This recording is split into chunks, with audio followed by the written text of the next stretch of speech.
Yo, so Tyreek Hill had a spicy quote or a spicy take, should we say, talking about his current Dolphins team. Here's what he said. I feel like this is probably the better team than when we won a Super Bowl back when I was on Kansas City. Uh, so Tyreek Hill's about to break the receiving record, or maybe, but he can't seem to keep the Chiefs' names out of his mouth. By the way, I always see this as like Yeah. blatant Mahomes disrespect. But who misses who more between Tyreek Hill Well, and the Chiefs? I mean, that's not even quite like. Here's the thing. Unique take here. I don't think either misses either. I think that it actually worked out really well for all parties. Now, we'll get to the Mahomes disrespect part in a moment because I understand what you're saying, but I look at it a little bit differently. But Tyreek already has a ring. By going to Kansas City, or by going to Miami, pardon me, he was able to check off the following boxes.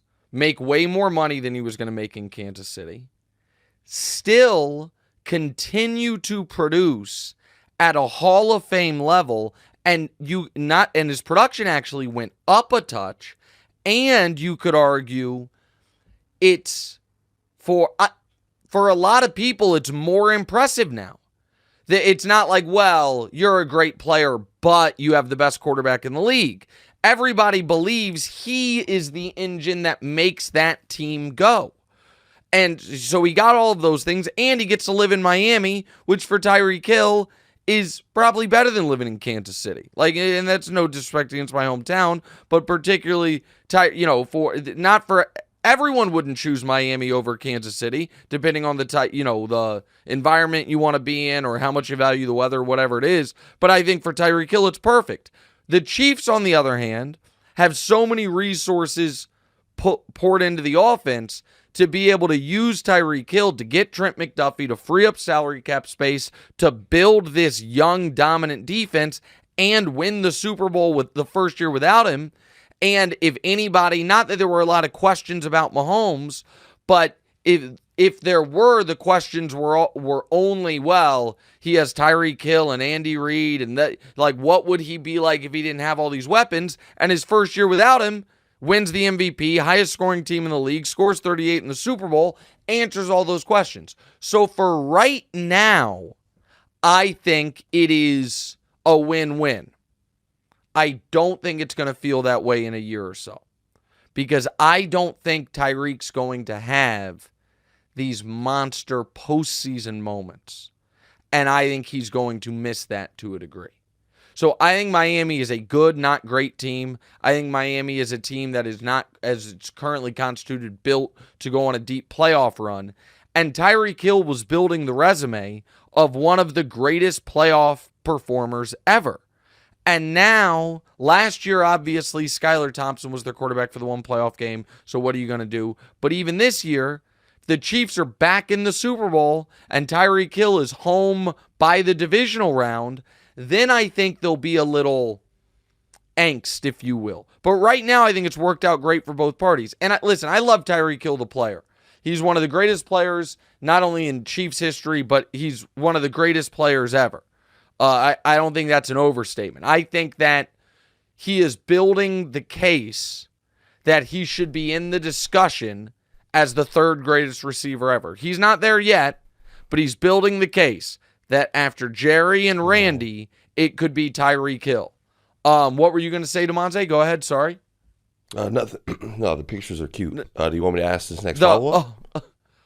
Yeah, sure, go ahead. Oh, wait, before you ask the follow-up, you said something about Mahomes. Oh, the Mahomes I don't think disrespect. It's Mahomes disrespect. I think it's really, he has been, and I give him credit for this, man. Since he got there, I think he's been trying to build up Tua. He has said some over-the-top things, throws the prettiest ball, is most accurate, all these things. If we remember when Tyreek got there, there were real questions about the Dolphins tried to get Deshaun Watson. They were in the Aaron Rodgers discussions. They, a year before, not the Aaron Rodgers discussion, pardon me, the Russell Wilson discussion. And they lost a draft pick tampering, trying to get Tom Brady. So Tua was on shaky ground, and Tyreek really helped build him up. So I don't have a problem with any of that. But all right, go ahead.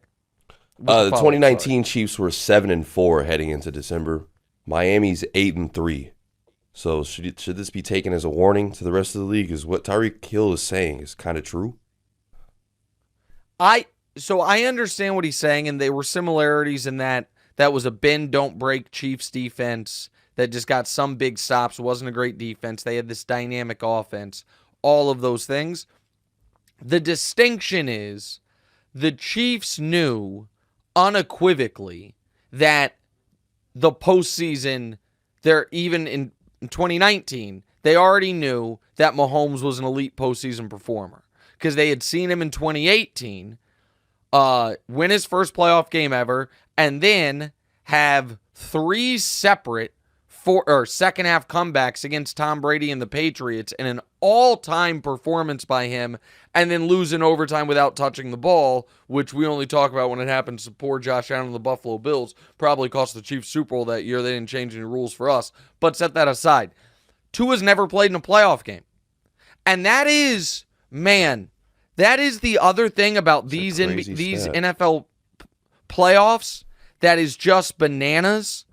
Right now, if the playoff picture holds, okay, I'm going to go team by team, and I'm going to do this off the top of my head, but I think I'm going to have it right. Quarterback playoff experience, okay? Kansas City Chiefs, Patrick Mahomes has played 14 playoff games, has won 11, okay?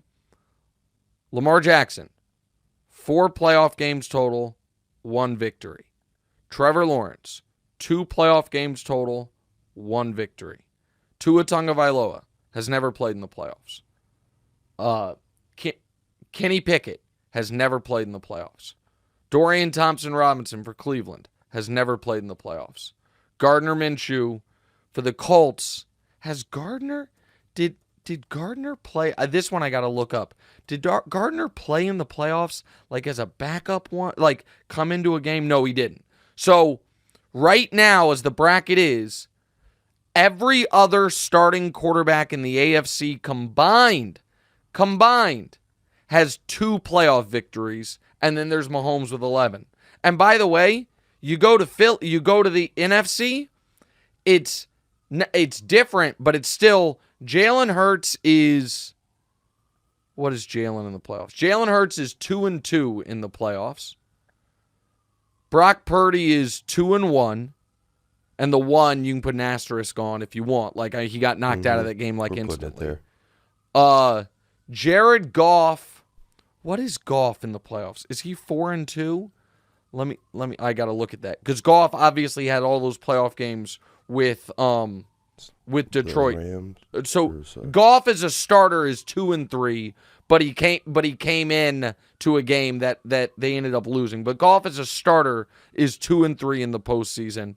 Really, only 2 wins? Yeah, I guess they had a bye and went to the Super Bowl, so that makes sense. Obviously, Desmond Ritter's never been in the postseason. Dak Prescott's 2-4, Geno's 0-0, and Josh Dobbs is 0-0. So Mahomes, right now, does Mahomes have more playoff victories than every other quarterback combined? That would make the postseason. Just at that. I mean, that's bananas. And in the end, the guys with some experience are all on the NFC side of things. Right. So that is an element for this postseason. Oddly, this all changes if Cleveland sticks with Flacco. Flacco's got a lot of playoff experience, but he also hasn't played football in a year, and he hasn't played good football in 6 years. Hey, thanks for watching. Hit the subscribe button to get more from the show, and make sure to click the bell to get notified every time new content drops. Check out full episodes of What's Right wherever you get your podcasts, or just click the link in the description below.